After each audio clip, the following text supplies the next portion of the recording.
নয়, রায় জানানোর প্ল্যাটফর্ম নয়, বাংলা টেলিভিশনে প্রথমবার সোজাসুজি প্রশ্নের T20। ঘুরিয়ে নাক দেখাই না আমি, যখন তখন রং বদলাই না আমি। স্বর্ণালী প্রশ্ন করব সোজাসুজি।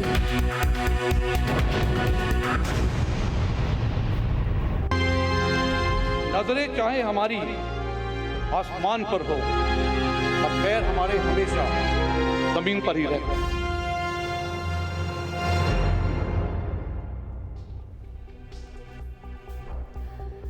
প্রতিদিন সন্ধে 6:57 সোজাসুজি প্রশ্ন করি, উত্তর নিয়ে চোখে চোখ রেখে প্রশ্ন করি, কিন্তু আজ কোনো প্রশ্ন নয়, আজ কোনো উত্তরও হয়তো প্রত্যাশা নেই, কারণ দেশের বীর সন্তানকে কোথাও হারিয়েছি আমরা। ভারতের প্রথম সেনা সর্বাধিনায়ক তথা chief of defence staff CDS Bipin রাওয়াতের মৃত্যুতে শোকাহত এই মুহূর্তে গোটা দেশ। সেই শোক কোথাও বাংলার ঘরে ঘরে, দেশের ঘরে ঘরে, বিভিন্ন রাজ্যে ছড়িয়ে পড়েছে। বুধবার দুর্ঘটনার কবলে পড়ে সেনার MI-17 হেলিকপ্টার। সেই হেলিকপ্টারে ছিলেন সস্ত্রীক CDS রাওয়াত সহ আরও কয়েকজন সেনা আধিকারিক। বায়ুসেনা সূত্রে খবর, মৃত 13 জনের মধ্যেই ছিলেন সস্ত্রীক বিপিন রাওয়াত। অন্যদিকে ওয়েলিংটনের সেনা হাসপাতালে মৃত্যুর সঙ্গে পাঞ্জা লড়ছেন এই মুহূর্তে গ্রুপ ক্যাপ্টেন বরুণ সিং। এই দুর্ঘটনায় একমাত্র জীবিত বীর সন্তান যিনি এখনো পর্যন্ত কোথাও মৃত্যুর সঙ্গে পাঞ্জা লড়ছেন, লাইফ সাপোর্টে আছেন। কুন্নুরের বায়ুসেনার কপ্টার দুর্ঘটনায় একমাত্র জীবিত এই মুহূর্তে রয়েছেন লাইফ সাপোর্ট সিস্টেমে। এদিকে ভয়াবহ এই কপ্টার দুর্ঘটনার তদন্তে এয়ার মার্শাল মানবেন্দ্র সিং এর নেতৃত্বে 3 বাহিনীর বিশেষজ্ঞদের নিয়ে গঠন করা হলো একটি বিশেষ দল।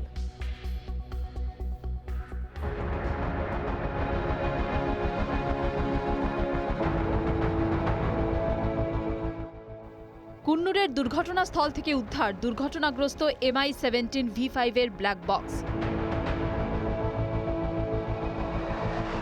বুধবার chief of defence staff general Bipin Rawat, তাঁর স্ত্রী মধুলিকা রাওয়াত সহ 13 জনের দেহ উদ্ধার হয়। এরপর বৃহস্পতিবারও দুর্ঘটনাগ্রস্ত কপ্টারের ব্ল্যাক বক্সের খোঁজে এয়ার চিফ মার্শাল VR চৌধুরীর নেতৃত্বে জারি ছিল উদ্ধার কাজ। উদ্ধার হয়েছে চপারের ফ্লাইট ডেটা রেকর্ডার ও cockpit voice recorder. Black box ও রেকর্ডারের খোঁজ মেলায় দুর্ঘটনার কারণ কি, এই প্রশ্নের উত্তর মিলবে বলেই মনে করছেন বিশেষজ্ঞরা। এদিকে ইতিমধ্যেই তদন্ত শুরু করেছে 3 বাহিনীর বিশেষজ্ঞদের নিয়ে গঠিত বিশেষ দল, যে দলের নেতৃত্বে রয়েছেন air marshal Manabendra Singh. Air chief marshal Shri VR Chaudhary को घटनास्थल पर दुर्घटना की सूचना प्राप्त होने पर कल ही भेज दिया गया है।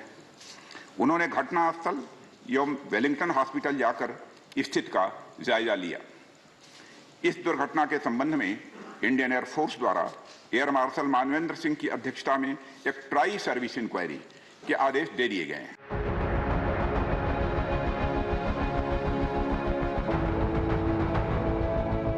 অন্যদিকে দুর্ঘটনায় একমাত্র জীবিত গ্রুপ ক্যাপ্টেন বরুণ সিং ওয়েলিংটনের সেনা হাসপাতালে মৃত্যুর সঙ্গে পাঞ্জা লড়ছেন। 45% দগ্ধ বরুণ সিংকে লাইফ সাপোর্ট সিস্টেমে রাখা হয়েছে।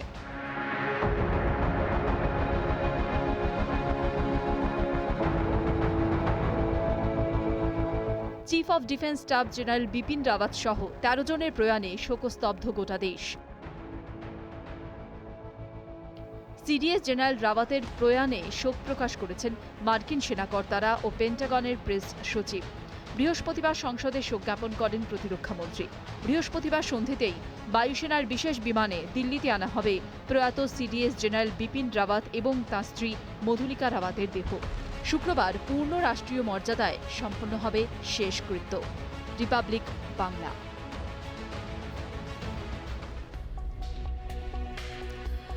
আর এই বীর সন্তানদের হারানোর পর দেশের বিভিন্ন প্রান্তে শোক প্রকাশ করা হচ্ছে। একই সঙ্গে যদিও তদন্ত কমিটিও তৈরি করা হয়েছে, যেরকম আমি বললাম যে শুরুতেই ঘটনাস্থলে ইতিমধ্যে ফরেন্সিক টিমও পৌঁছে গিয়েছে, কিন্তু শোক প্রকাশের ছবিটা দেখে সত্যি আমরাও কোথাও ভাষাহীন এই মুহূর্তে। দেখবো আমরা বিভিন্ন জায়গায়, দেশের বিভিন্ন প্রান্ত, তার সঙ্গে একই সঙ্গে কোথাও বাংলার, পশ্চিমবঙ্গের বিভিন্ন প্রান্তে শোক জ্ঞাপন করা চলছে। এই মুহূর্তে 4 জায়গার ছবি দেখাচ্ছি আমি আপনাদেরকে। শ্রীনগর, ফোর্ট উইলিয়াম, রাজ্য বিজেপি দপ্তর এবং পূর্ব বর্ধমান, যেখানে বাংলা এই দেশের বীর সন্তানদের বিদায় জানানো হচ্ছে চোখের জলে মোমবাতি জ্বালিয়ে।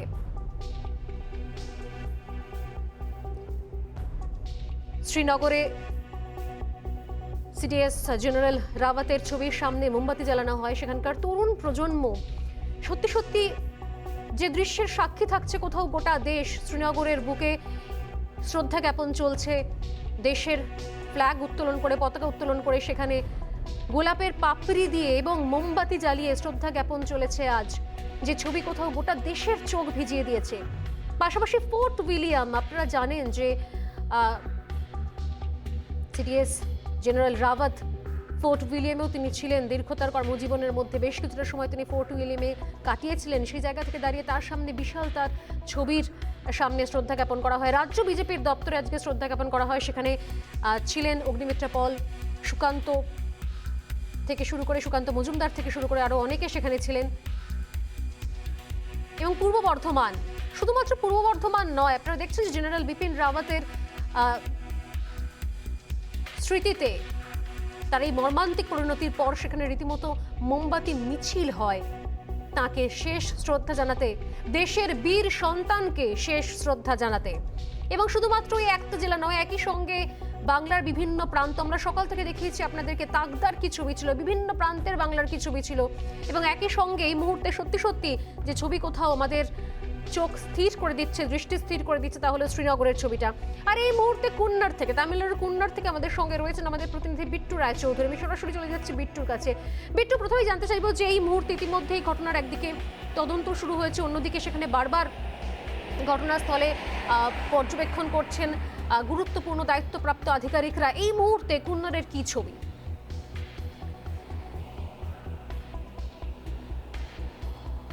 দেখো কুন্নরে এই মুহূর্তে বৃষ্টি পড়ছে, যে ছবি আসছে, এবং শুধু তাই নয়, বৃষ্টির কারণে সেনাদের যে কাজ ছিল সেই কাজ আপাতত কিছুটা হলেও স্থগিত রেখেছেন তারা। যেই চিত্র এই মুহূর্তে দেখাবো, যেখানে একসময় সকালবেলা আমি দেখতে পাচ্ছিলাম সেনা ভর্তি ছিল, এখানে সেনা আধিকারিকরা যারা ছিলেন তারা পুরো রাস্তা জুড়ে ছিলেন, কিন্তু এখন দেখা যাচ্ছে পুরোপুরি অন্ধকার রাস্তা এবং সমস্ত ব্যারিকেড ইতিমধ্যে সরিয়ে নিয়েছেন। তার কারণ হচ্ছে এখানে যেই এতক্ষণ ধরে যেই পর্যবেক্ষণ চলছিল সেই পর্যবেক্ষণ প্রক্রিয়া আপাতত বন্ধ রেখেছে সেনাকর্তারা।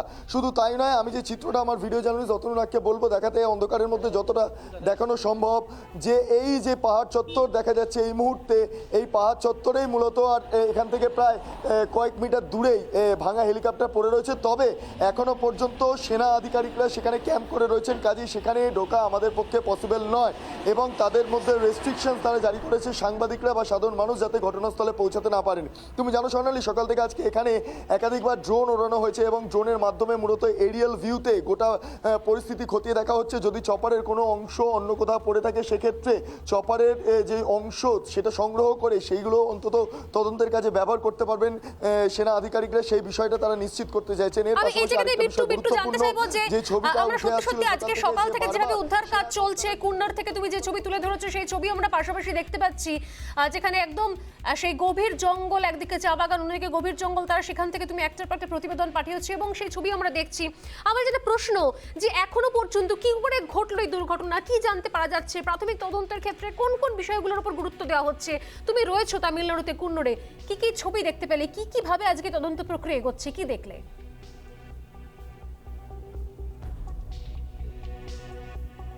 দেখো, সেনা সূত্রে আমরা যেটা জানতে পারছি, ব্ল্যাক বক্স উদ্ধার হয়েছে। এবং শুধু তাই নয়, যখন চপার দুর্ঘটনা ঘটছিল সেই সময় যে সমস্ত রেকর্ডিংগুলো এসেছিল সেই সমস্ত রেকর্ডিংও ইতিমধ্যে সেনা আধিকারিক যারা রয়েছেন বা তদন্তকারী অফিসাররা তারা পেয়েছেন। এবং সেইটার মাধ্যমেই সেনা সূত্রে আমরা জানতে পারছি, প্রাথমিক সূত্রে খবর, যে যে ঘটনাটা ঘটেছে ঘটনাটা অত্যন্ত দুর্ভাগ্যজনক। কারণ তোমাকে যেটা স্পষ্ট করবো, যখন ওয়েলিংটনের উদ্দেশ্যে চপার রওনা দেয় সেই সময় দাঁড়িয়ে বারবার আবহাওয়ার যেই স্থিতি সেই স্থিতির ওপর নজর দেওয়া হয়েছিল এবং আবহাওয়া যথেষ্ট ভালো ছিল, এমনটাই সেনা সূত্রে আমরা খবর পাচ্ছিলাম। কিন্তু তারপরই দেখা যায় যখন এই ওয়েলিংটনের কাছাকাছি এসে পৌঁছায়, যখন কন্নুরে পৌঁছায়, সেই সময় আবহাওয়া আচমকায় বিগড়ে যায়। তুমি জানো যে সকালবেলা একবার তোমাকে দেখাচ্ছিলাম রোদ, একবার মেঘ হচ্ছে, একবার কুয়াশাচ্ছন্ন পুরো এই নীলগিরি পর্বত, তার পাশাপাশি এখন দেখতে পাচ্ছি আচমকা বৃষ্টি নেমেছে। এই যে প্রকৃতির যে খামখেয়ালি আবহাওয়া, সেই আবহাওয়ার মাধ্যমে কিন্তু মূলত এই দুর্ঘটনা ঘটেছে, সেইটা কার্যত যারা তদন্তকারী অফিসাররা তারা স্পষ্ট করছেন। এবং এই ক্ষেত্রে তোমাকে জানিয়ে রাখি, সেই সূত্র ধরে যখন গতকালকে হেলিকপ্টার এই নীলগিরি পর্বত দিয়ে পাস করছিল সেই সময় দাঁড়িয়ে মূলত কুয়াশার কারণে অনেকটা পাহাড় ঘেঁষেই যাচ্ছিল সেই চপার, এবং সেই সময় মূলত দুর্ঘটনার কবলে পড়ে। এবং আবহাওয়ার এই যে খামখেয়ালিপনা, এটাই মূলত প্রাথমিকভাবে দায়ী করছেন যারা তদন্তকারী অফিসাররা। তারা এই মুহূর্তে যে সমস্ত অফিসাররা ঘটনাস্থলে ক্যাম্প করে রয়েছেন তাদের মধ্যে যেমন সেনা জওয়ানরা রয়েছেন, তার পাশাপাশি রয়েছেন যারা বায়ুসেনা জওয়ানরাও। তারা ইতিমধ্যে এসেছেন, তারা আলোচনা করছেন, নিজেদের মধ্যে বিভিন্ন তথ্য সংগ্রহ করছেন। তার পাশাপাশি হেলিকপ্টারের যে অংশগুলো ইতিমধ্যে ধ্বংসস্তূপ আকারে পড়ে রয়েছে সেই সমস্তগুলো সরানোর কাজে সেনা হাত দিয়েছে। তবে এই মুহূর্তে যেহেতু বৃষ্টি পড়ছে সেই কারণে সেই কাজ কিছুটা স্থগিত করে রেখেছেন সেনাকর্তারা। স্বর্ণালী।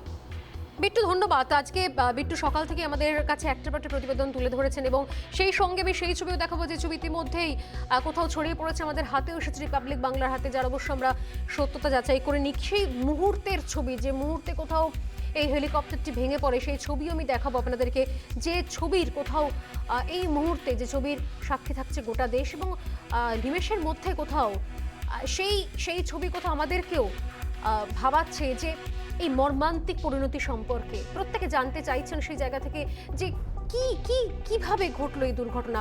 কিন্তু এটাই ঘটনা যে এই দুর্ঘটনার পর নির্মম পরিণতি একটাই, যে বাংলার দেশের বীর সন্তানদের কোথাও আমরা হারিয়েছি। আজকে আলোচনা শুরু করবো আমরা, যারা আমাদের সঙ্গে থাকবেন আজকের আলোচনায় রয়েছেন মেজর জেনারেল কে গাঙ্গুলি, আমাদের সঙ্গে থাকবেন কর্নেল সব্যসাচী বাগচি, এবং আমাদের সঙ্গে থাকবেন কর্নেল কুণাল ভট্টাচার্য। প্রত্যেকেই স্বাগত রিপাবলিক বাংলায় এবং আমার সোজাসুজি স্বর্ণালীতে। আমি মেজর জেনারেল কে গাঙ্গুলি আমাদের সঙ্গে রয়েছেন, আমি আপনাকে দিয়ে শুরু করি।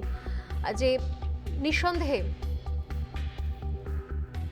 আমরা মাফ করবেন, কে গাঙ্গুলির সঙ্গে যোগাযোগ আমরা করতে পারিনি, যোগাযোগ করার চেষ্টা করছি। এই মুহূর্তে আমাদের সঙ্গে যিনি রয়েছেন কর্নেল সব্যসাচী বাগচি। আমি সব্যসাচী বাগচি আপনার কাছেই আসি প্রথমে। কর্নেল বাগচি, আজকের এই দিনটা সত্যি সত্যি কিছু প্রশ্ন করার জায়গা নেই, কারণ গোটা দেশ কোথাও শোকস্তব্ধ এই মুহূর্তে, যে মর্মান্তিক দুর্ঘটনা ঘটেছে। কি বলবেন, মানে এটা দেশের জন্য কত বড় ক্ষতি, আপনি কি বলবেন?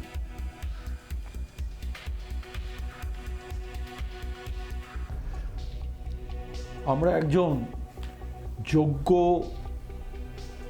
সৈনিক নেতাকে হারালাম, যার ব্যক্তিগত যে কোয়ালিটিসগুলো ছিল, আমি একটা কাগজে রিপোর্ট দেখছিলাম, তো বারবার তাকে বলা হতো যে হি ওয়াজ এ নো ননসেন্স লিডার, অর্থাৎ কেউ তার কথা শুনে পছন্দ করবে কি করবে না আসে যায় না কিছু। কাজ করার ব্যাপারে, কোনো একটা মিশন পুরো করার ব্যাপারে তিনি কিন্তু খুব শক্ত একজন লিডার ছিলেন, এবং তিনি অনেস্টিকে পপুলারিটির থেকেও অনেক ওপরে জায়গা দিতেন। তিনি কোনো সময় আর দ্বিতীয়বার ভাবতেন না যেটা রাইট, যেটা পয়েন্ট ঠিক আছে, যেটা অন্যভাবে করলে বা যে কোনো অপারেশন, আর্ম ফোর্সেসের যে কোনো অপারেশন নষ্ট হয়ে যেতে পারে, এম অ্যাচিভ করতে না পারি, সেইগুলো সম্বন্ধে তিনি ফোর্থরাইটলি বলতেন।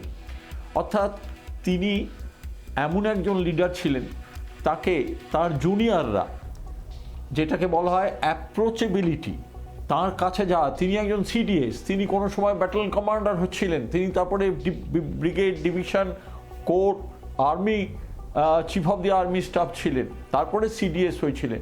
তো সবসময় পদমর্যাদাকে কেন্দ্র করে, আর অনেকে যেতে আসতে কথা বলতে ভয় পায়, কিন্তু জেনারেল রাওয়াত এমন একজন ছিলেন, তিনি ইজিলি অ্যাপ্রোচেবল ছিলেন।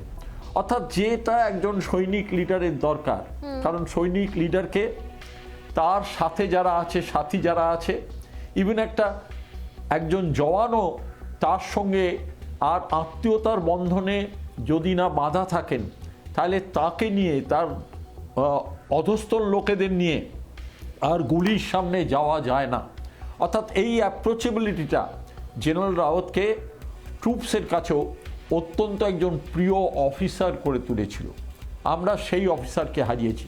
আর তার সাথে সাথে আরও 12 জনকে হারিয়েছি, তার মধ্যে জেনারেল রাওয়াতের স্ত্রী ছিলেন। আজকে জেনারেল রাওয়াতের 2টি কন্যা আছেন বলে আমার জানা, তারা আজকে পিতৃমাতৃহীন হলেন। এরকমই একজন ফ্লাইট ইঞ্জিনিয়ার ছিলেন। তিনি কিছুদিন আগে আর সাউথ ইন্ডিয়াতে গিয়েছিলেন, তার বাবা অসুস্থ ছিলেন, তার ট্রিটমেন্ট হচ্ছে কি না দেখতে। আর তিনি মাত্র আজ বুধবার দিন এসে আবার ইউনিট জয়েন করেছিলেন এবং বৃহস্পতিবারে এরকম একটা কাণ্ড হয়ে গেল, তিনি মারা গেলেন। কোনো একজন কমান্ডো তার বাড়িতে সবে সবে ভাবছিলেন তার আগামী দিনের জন্মদিবস উদযাপিত হতে যাচ্ছে। তিনি 32-33 বছর হয়তো বয়স হয়েছে, তার জন্মদিবসটা উদযাপিত হতে যাচ্ছে।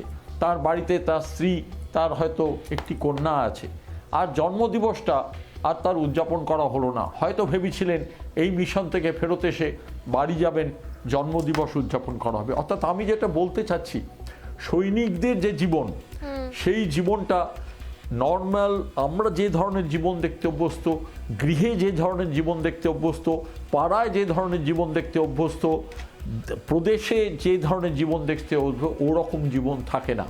তাদেরকে যে কোনো সময় আর মৃত্যুর মুখোমুখি হতে হয়। আর এই জেনারেল রাওয়াত তিনি আর লাইটার মুডে যোগ করতে করতে বলেছিলেন, তিনি আগেও যখন আরেকবার এরকম হেলিকপ্টার অ্যাক্সিডেন্ট থেকে বেঁচে গিয়েছিলেন কবছর আগে, তখন অবশ্য এই MI-17 হেলিকপ্টার, Mi-17 হেলিকপ্টার ছিল না, তখন চিতা হেলিকপ্টার ছিল। সেখান থেকে যখন বেঁচে গিয়েছিলেন তিনি ঠাট্টা করে বলেছিলেন, আরে আমি এত ছোটোখাটো কোনো ঘটনায় আমার মৃত্যু হবে না, আমার মৃত্যু হলে একটা বড় ঘটনায় হবে।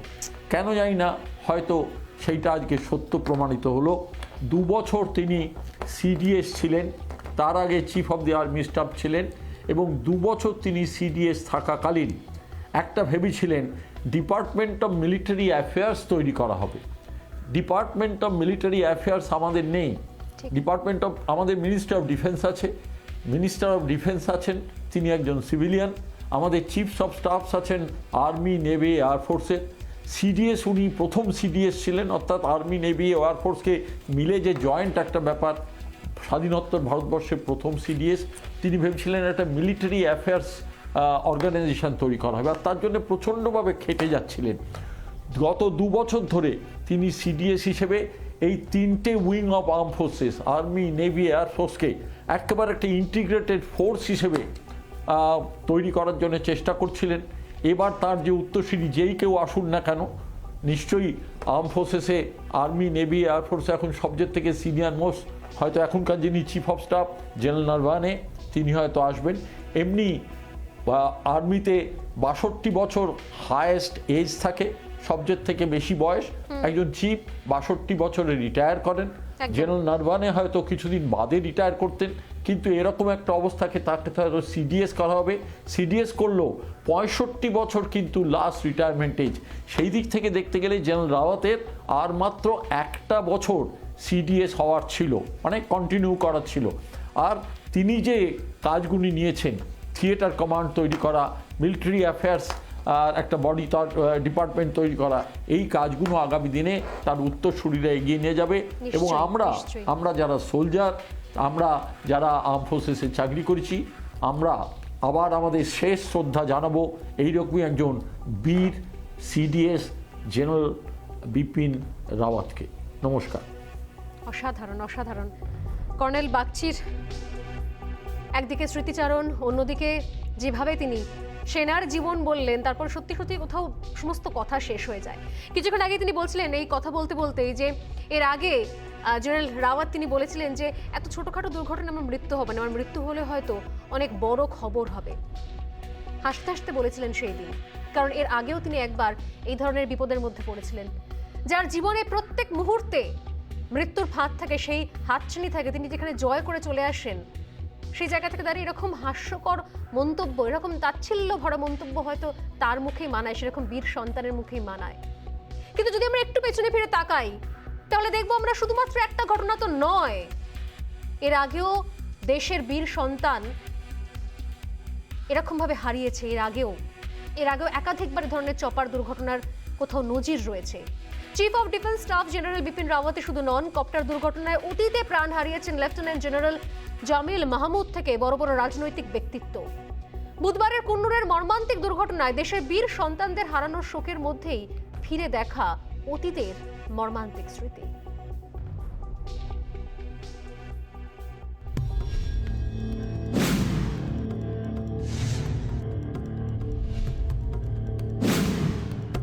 তামিলনাড়ুর কুন্নুরে ভয়াবহ কপ্টার দুর্ঘটনায় প্রয়াত দেশের প্রথম chief of defence staff general Bipin Rawat.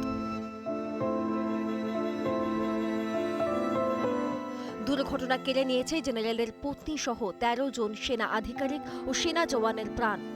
Copter দুর্ঘটনায় মর্মান্তিক প্রয়াণের ঘটনা দেশে প্রথম ঘটেছিল ১৯৮০ সালে। ২৩ জুন ১৯৮০ দিল্লির সফদরজং বিমানবন্দরের কাছে দুর্ঘটনা, বিমান ভেঙে প্রয়াত হন সঞ্জয় গান্ধী। ৩০ সেপ্টেম্বর ২০০১ আকাশপথে বিমানে আগুন, প্রয়াত হন কংগ্রেসের মাধব রাও সিন্ধিয়া। ৩রা মার্চ ২০০২ অন্ধ্রপ্রদেশের কৃষ্ণ জেলায় কপ্টার ভেঙে পড়ে, মৃত্যু লোকসভার প্রাক্তন স্পিকার জিএমসি বালাযোগীর। ২রা সেপ্টেম্বর ২০০৯ অন্ধ্রপ্রদেশের কুর্নুলে ভেঙে পড়ে কপ্টার, মৃত্যু হয় মুখ্যমন্ত্রী ওয়াইএস রাজশেখর রেড্ডির। ৩০ এপ্রিল ২০১১ হেলিকপ্টার নিখোঁজ হয়ে যায়, প্রয়াত হন অরুণাচলের প্রাক্তন মুখ্যমন্ত্রী দোরজি খান্ডু। অতীতে ৬ বার দুর্ঘটনার কবলে পড়েছে রুশ MI-17 চপার। ২০১০ অরুণাচলে দুর্ঘটনায় ১২ জনের মৃত্যু হয়। ২০১২ সালে গুজরাটের জামনগরে দুর্ঘটনায় মৃত্যু হয় ৯ জনের। ২০১৩ উত্তরাখণ্ডে দুর্ঘটনায় মৃত্যু হয় ২০ জনের। ২০১৭ ফের অরুণাচলে দুর্ঘটনায় মৃত্যু হয়েছিল ৭ জনের।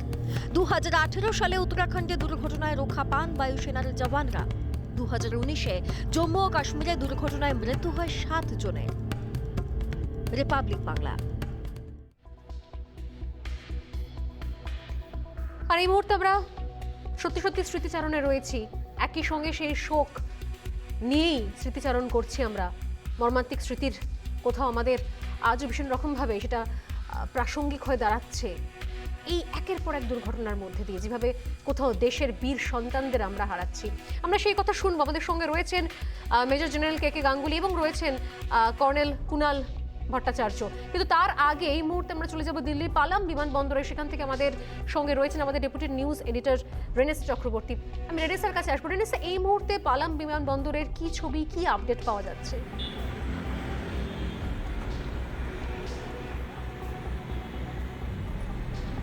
স্বর্ণালী, আমি তোমাকে জানিয়ে রাখি পালাম বিমানবন্দরের একদম বাইরে রয়েছি। আমি আমার ভিডিও জার্নালিস্ট মায়রা জালিকে একটু দেখাতে বলবো। দেখো, এখানে এই পালাম বিমানবন্দরের যে মূল গেট, এই গেট কিন্তু একটু আগেই বন্ধ করে দেওয়া হলো। ভিতরে এখন তোমার যে সময়টা আমরা দেখতে পাচ্ছি 7:23, 7:40 নাগাদ এখানে বায়ুসেনার যে বিশেষ বিমান, সেই বিশেষ বিমান এসে দাঁড়াবে এবং যতদূর বায়ুসেনার তরফ থেকে জানানো হয়েছে যে এখানেই যে 3টে দেহ আইডেন্টিফিকেশন করা গেছে, অর্থাৎ চিহ্নিত করা গেছে, সেই 3টি দেহের মধ্যে একটি দেহ সিডিএস জেনারেল বিপিন রাওয়াত, তার স্ত্রী মধুলিকা রাওয়াত এবং আরও একজন রয়েছেন সেনা কর্তা।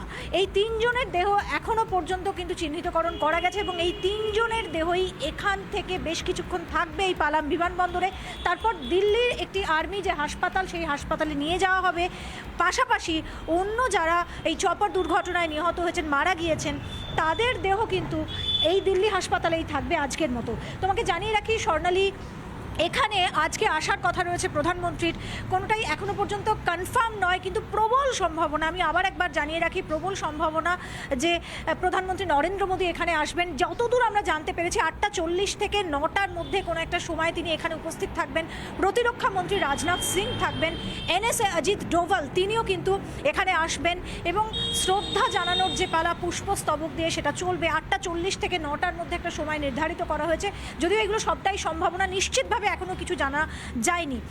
তার পাশাপাশি স্বর্ণালী, তোমাকে জানিয়ে রাখি যে এখান থেকেই এই 3 জনের দেহ সিডিএস জেনারেল বিপিন রাওয়াত, তার স্ত্রী মধুলিকা রাওয়াত এবং আরও একজন সেনাকর্তা, তাদের দেহ সোজা দিল্লির হাসপাতালে চলে যাবে এবং সেখানেই আজকে সারা রাত তাদের দেহ থাকবে। এরপরে আগামীকাল কামরাজ মার্গে জেনারেল রাওয়াতের যে বাড়ি, সেখানে সেখানে তার বাড়িতে নিয়ে যাওয়া হবে তার এবং তার স্ত্রীর মরদেহ। তুমি জানো যে তার 2 মেয়ে রয়েছেন, আজকে পরিবারের আত্মীয় স্বজন বন্ধু বান্ধব সকাল থেকেই তাদের আনাগোনা লেগে রয়েছে কামরাজ মার্গের বাড়িতে। প্রত্যেকেই এই শোকার্ত পরিবারের পাশে দাঁড়িয়েছে। আগামীকাল সকাল 11টা থেকে দুপুর 2টো পর্যন্ত শ্রদ্ধা জানানোর জন্য তাদের দেহ কামরাজ মার্গের বাড়িতে শায়িত থাকবে এবং তারপর সেনার যে বিশেষ কিছু রীতিনীতি রয়েছে সেই রীতিনীতি মেনেই কামরাজ মার্গ থেকে রীতিমতো প্রসেশন করে দিল্লি ক্যান্টনমেন্টে শেষকৃত্য সম্পন্ন হবে। আজকে সংসদে দাঁড়িয়ে রাজনাথ সিং প্রতিরক্ষা মন্ত্রী তিনি সেটা জানিয়েওছেন যে যেভাবে একেবারে পূর্ণ সামরিক মর্যাদায় একজন সর্বাধিনায়কের শেষকৃত্য হওয়া উচিত, ঠিক সেইভাবেই হবে ভারতের প্রথম সিডিএসের শেষকৃত্য। স্বর্ণালী। ধন্যবাদ রেনেসা। এই মুহূর্তে রয়েছেন পালাম বিমানবন্দর এবং সেখান থেকে সেখানকার ছবি তুলে ধরছেন আমাদের সামনে। একটা ছোট্ট বিরতি নেব, আমি বিরতি নিয়ে ফিরে আসবো আবারও এই খবর নিয়ে এবং তার সঙ্গে আপডেট নিয়ে, একই সঙ্গে ঠিক যে স্মৃতিচারণার মধ্যে রয়েছি আমরা সেই কথার মধ্যেও। একটা বিরতির পর ফিরে আসছি, সঙ্গে থাকুন। नजरें चाहे हमारी आसमान पर हो और पैर हमारे हमेशा जमीन पर ही रहे।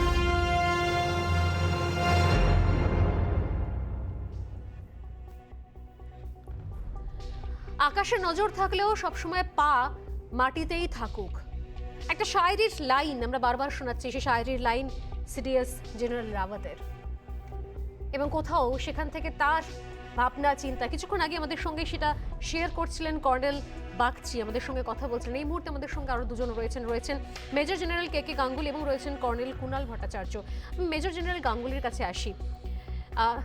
মেজর জেনারেল গাঙ্গুলি, আপনি কি বলবেন যে সত্যি সত্যি নিঃসন্দেহে দেশের বীর সন্তান তার চলে যাওয়া এবং একসঙ্গে কোথাও এতজন বীর সন্তানকে আমরা এভাবে হারালাম একটা দুর্ঘটনার মধ্যে দিয়ে, অপূরণীয় ক্ষতি। কিন্তু তার সঙ্গে সঙ্গে শুধুমাত্র কি ক্ষতিটা এইটুকুর মধ্যে সীমাবদ্ধ থাকছে নাকি, যেরকম কিছুক্ষণ আগেই কর্নেল বাগচি বলছিলেন যে অনেক যে কাজ ছিল, অনেক মানে সেনাদের জন্য, সেনাদের জীবন এবং তাদেরকে একসঙ্গে ইউনাইটেড রাখতে গিয়ে যে একাধিক পরিকল্পনা, একাধিক কাজ, একাধিক ভাবনা চিন্তা ছিল যেগুলো বাস্তবায়ন করার দরকার ছিল, সেই সমস্ত কাজ কোথাও অসমাপ্ত রয়ে গেল, যার কোথাও নিঃসন্দেহে দায়িত্ব নিতে হবে তার উত্তরসূরিদের। আপনি কি বলবেন?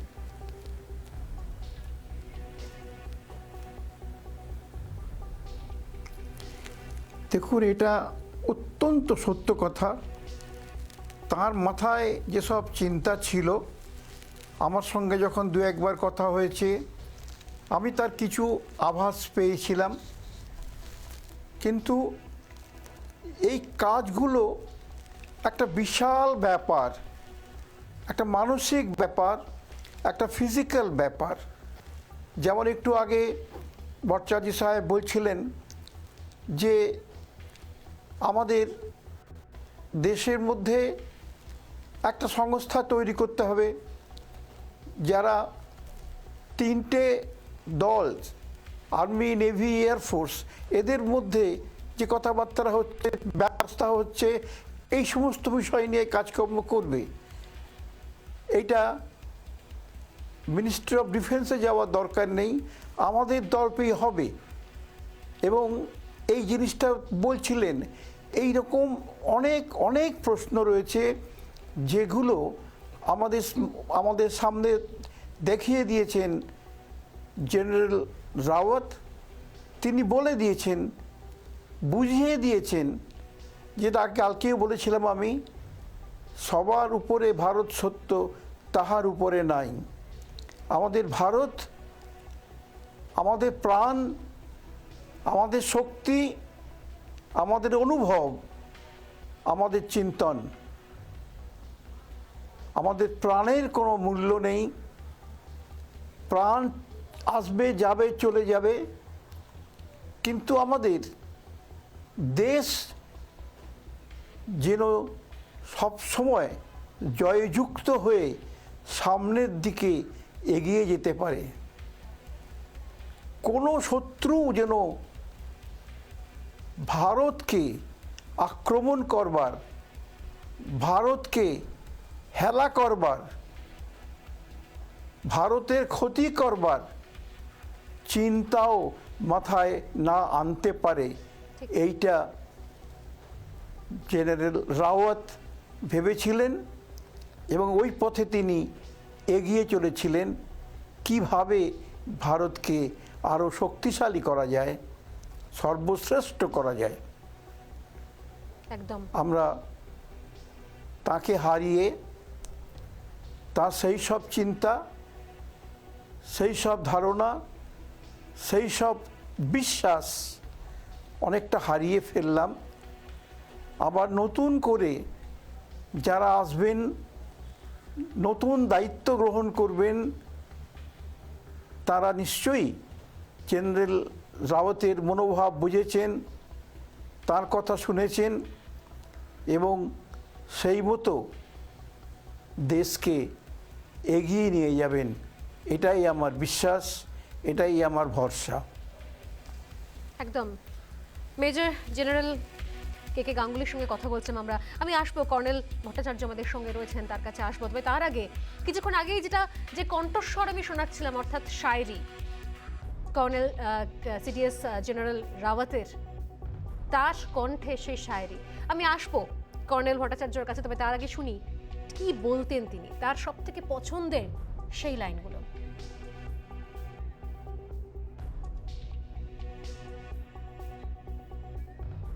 Today we recall the patriotism of those brave service officers, police persons, civilians.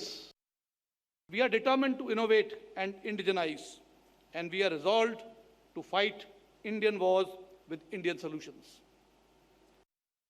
Today we recall the patriotism. खामोशी से बनाते रहो पहचान अपनी, खामोशी से बनाते रहो पहचान अपनी, हवाएं खुद तुम्हारा तराना गुन गाएंगी। खामोशी से बनाए रहो पहचान अपनी, हवाएं खुद तुम्हारा तराना गुन गाएंगी। नजरें चाहे हमारी आसमान पर हो, पर पैर हमारे हमेशा जमीन पर ही रहते हैं। खामोश সেই লাইনগুলো আমরা শুনছিলাম। কর্নেল ভট্টাচার্যর কাছে আসি আমি। সত্যি বারবার কথা চলে আসছে একটাই বিষয়, যে দেশের এরকম যোগ্য বীর সন্তানকে হারিয়ে আজকে সত্যি সত্যি আমরা বাকরুদ্ধ। কিন্তু অনেক ভরসা, অনেক আশা, অনেক দায়িত্ব কোথাও বর্তাচ্ছে যারা এরপর তার দায়িত্ব নেবেন তার উত্তরসূরিদের ওপর। কিন্তু সত্যি কি এই অভাব পূরণ করা যাবে? আপনি কি মনে করেন কর্নেল ভট্টাচার্য?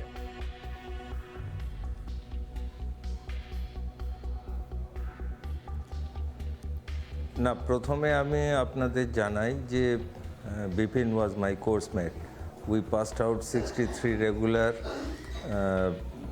16th December 1978, এবং আমাদের যে হোয়াটসঅ্যাপ গ্রুপ আছে তাতে সারা দিন কালকে অন্তত প্রায় 700 থেকে 1000 শোক প্রস্তাব এসছে, নানা টিডবিটস, নানা গল্প, তার স্মৃতিচারণ করা হয়েছে। আমি অত্যন্ত দুঃখিত। আমি কোথাও একটা বাইরে ছিলাম, কেউ একজন বাসে ডিসকাস করছিল যে এরকম সিডিএসের চপার অ্যাক্সিডেন্ট হয়েছে।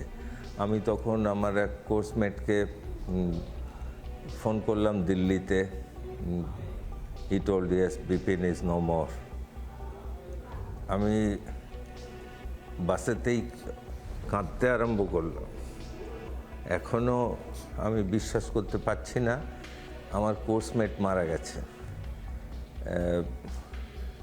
মৃত্যুটা সেই আনন্দ সিনেমার মতো আর কি, যে কব কিসকা নাম্বার আয় উই ডোন্ট নো। নানা রকম স্মৃতি এসে যাচ্ছে আমার মনের মধ্যে। বিপিন তখন সাদার্ন কমান্ডের আর্মি কমান্ডার ছিল, আমি একটা কোনো ইউনিভার্সিটির প্রফেসর ছিলাম, and we use to regularly meet in RSI.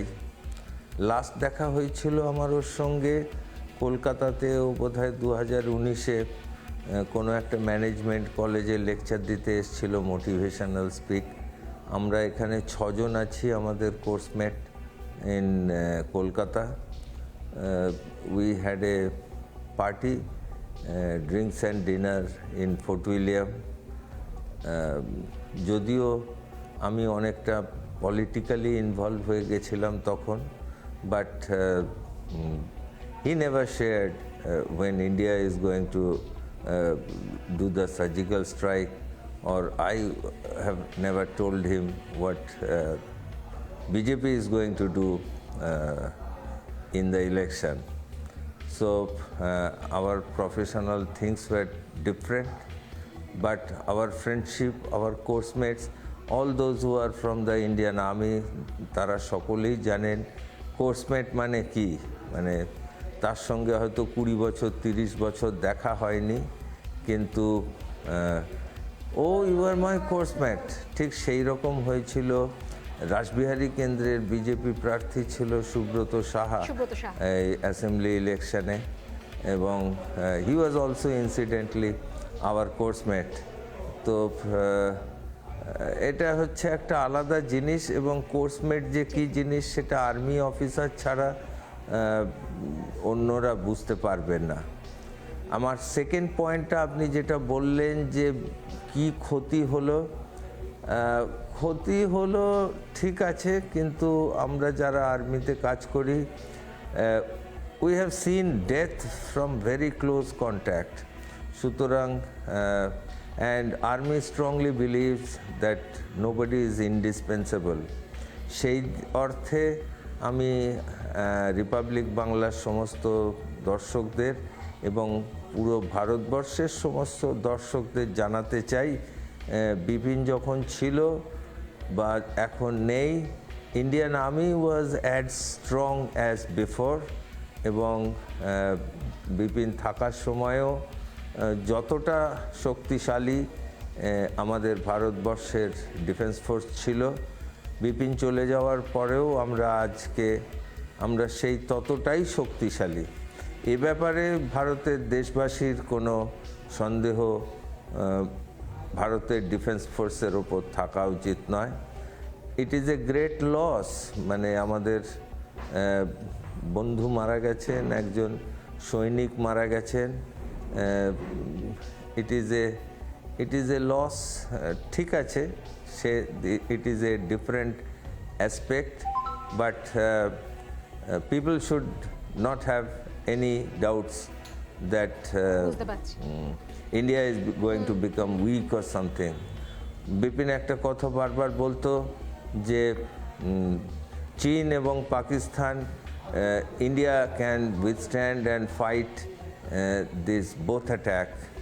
সুতরাং আমাদের বিপিনের মৃত্যু খুবই দুঃখের, আমরা সকলেই খুব দুঃখিত। Good bye buddy, but you had your innings, rest in peace. অনেক ধন্যবাদ কর্নেল ভট্টাচার্য। আমি বুঝতে পারছি আপনি কথা বলতে বলতে কোথাও শেষ কথাগুলো কোথাও হারিয়ে ফেলছেন, কারণ সত্যি সত্যি আবেগ তো রয়েছে, সেই আবেগ হয়তো আর 5 জন বুঝতে পারবেন না। অনেক ধন্যবাদ প্রত্যেকে, মেজর জেনারেল কে গাঙ্গুলি, কর্নেল সব্যসাচী বাগচি এবং কর্নেল কুণাল ভট্টাচার্য, আপনাদের 3 জনকেই ধন্যবাদ। আপনাদের এই আবেগটা কোথাও রিপাবলিক বাংলার মাধ্যমে গোটা দেশের বাঙালির মধ্যে ছড়িয়ে দেওয়ার জন্য, তুলে ধরার জন্য। একটা ছোট্ট বিরতি নেব, বিরতির পর ফিরে আসছি আরও অনেক আপডেট নিয়ে, সঙ্গে থাকুন।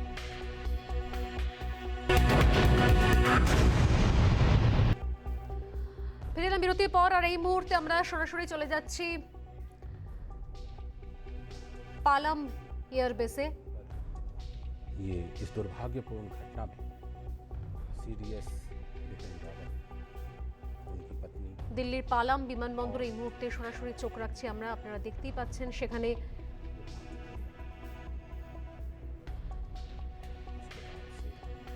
সিডিএস জেনারেল রাওয়াতের মরদেহ সেখানে আর কিছুক্ষণের মধ্যে পৌঁছবে।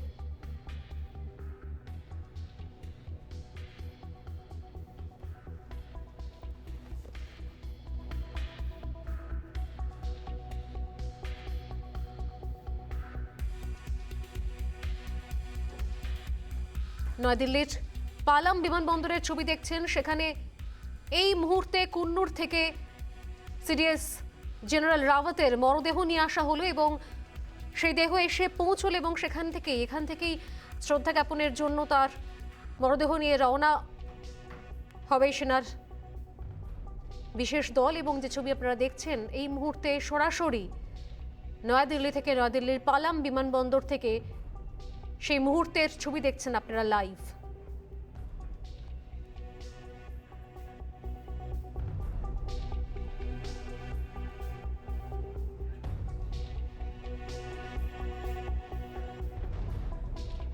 দিল্লির পালাম এয়ারবেস বায়ুসেনা ঘাঁটি, সেখানে পৌঁছলো সিডিএস জেনারেল রাওয়াতের মরদেহ।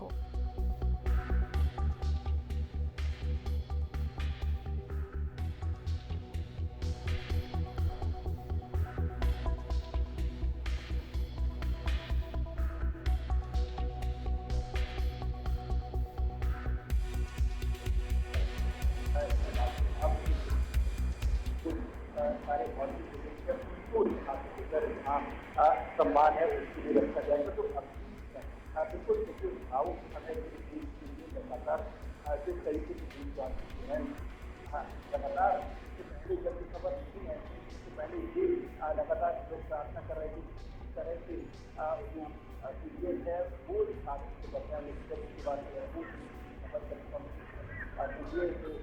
MI का जो हादसा हुआ उससे नहीं गए, उसका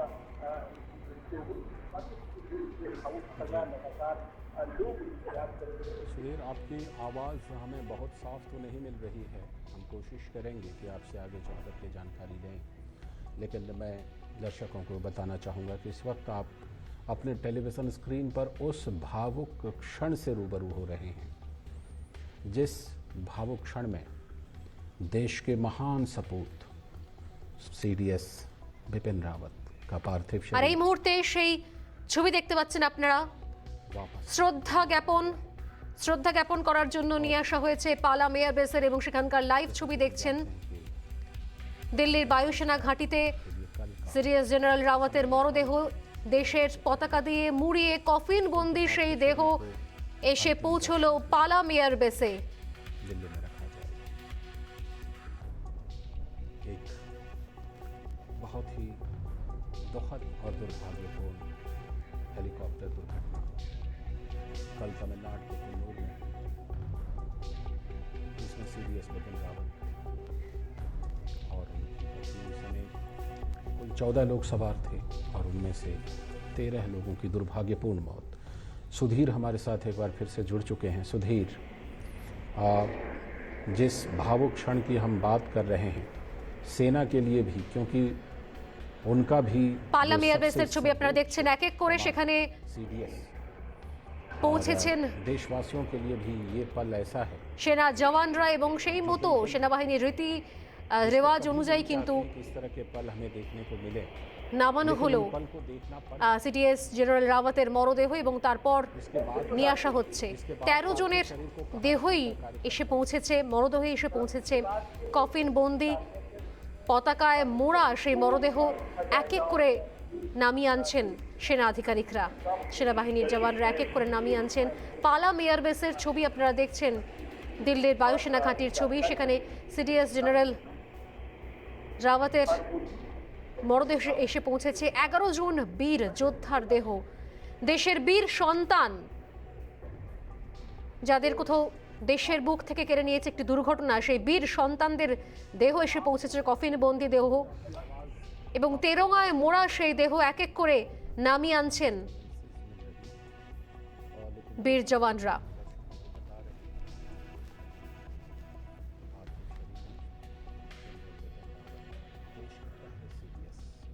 अब इस रूप में हमारे बीच दिल्ली लौटे हैं और उनके साथ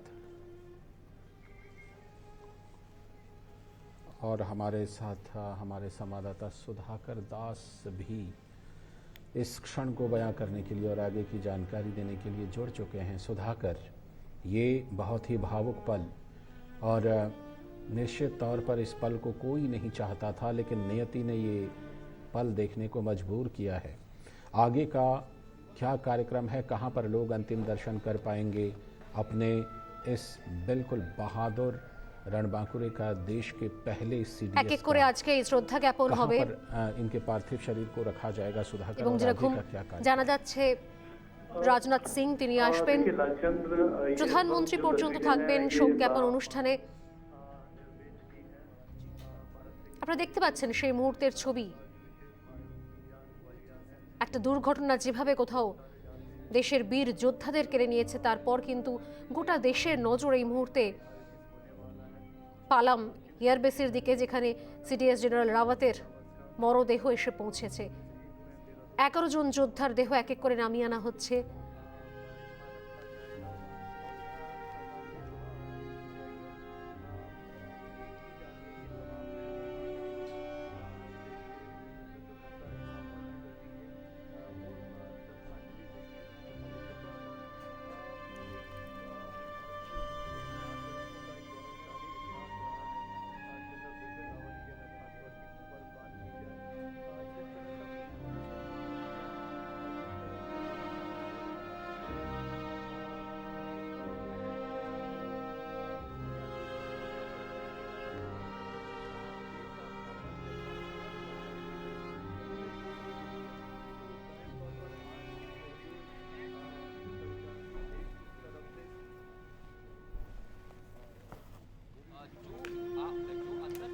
ভারতের প্রথম সেনা সর্বাধিনায়ক তথা chief of defence CDS Bipin রাওয়াতের মৃত্যুতে এই মুহূর্তে শোকাহত গোটা দেশ। আপনাদের বুধবার এই দুর্ঘটনার কবলে পড়ে সেনার MI-17 হেলিকপ্টার, যে হেলিকপ্টারে ছিলেন সস্ত্রীক সিডিএস এবং আরও কয়েকজন সেনা আধিকারিক। এবং এই মুহূর্তে পালাম এয়ারবেসের যে ছবি আপনারা দেখছেন, 11 জন সেনা আধিকারিকের মরদেহ সেখানে এক এক করে নিয়ে আসা হচ্ছে, শায়িত রাখা হচ্ছে।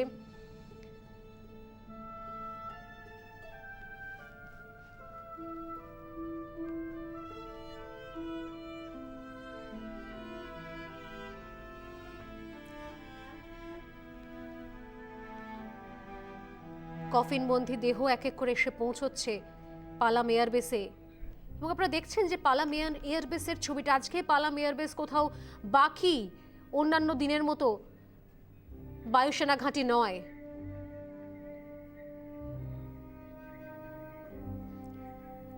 দিল্লির পালাম এয়ারবেসের ঠিক বাইরে রয়েছেন আমাদের ডেপুটি নিউজ এডিটর রেনেসা। আমি রেনেসার থেকে জানতে চাই, রেনেসা, যেটা কিছুক্ষণ আগে আপনি তুমি জানাচ্ছিলে যে যেভাবে তাদের শ্রদ্ধা জ্ঞাপন করা হবে, আর কি তথ্য জানতে পারা যাচ্ছে? এরপর যেভাবে যে ছবি আমরা দেখলাম যে এক এক করে কোথাও কফিন বন্দি দেহ, তেরঙ্গায় মোড়া দেহ সেখানে নিয়ে এসে রাখা হচ্ছে পালাম এয়ারবেসে, এরপরের কিভাবে এরপরে শ্রদ্ধা জ্ঞাপন পর্ব শুরু হবে, কি জানতে পারা যাচ্ছে রেনেসা, কি আপডেট রয়েছে?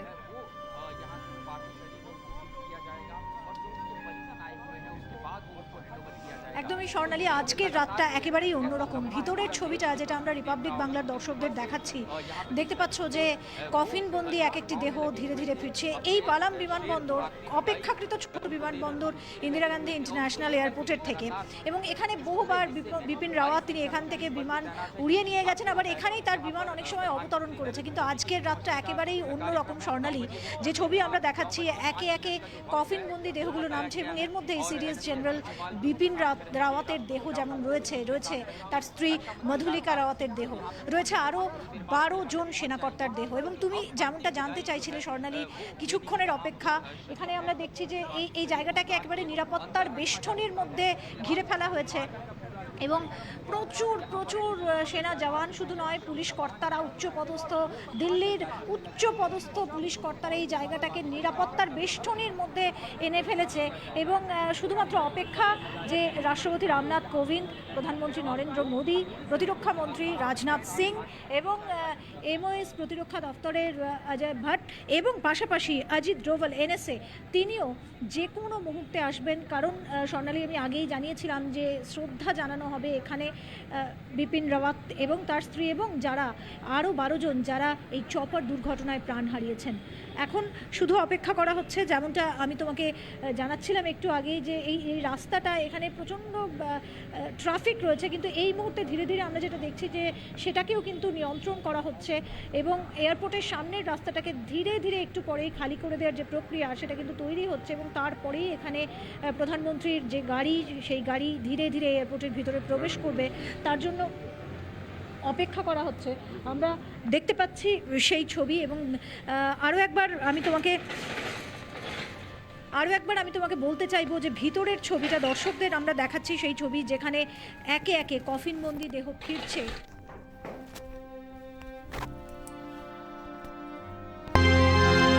नजरें चाहे हमारी आसमान पर हो और पैर हमारे हमेशा जमीन पर ही रहे।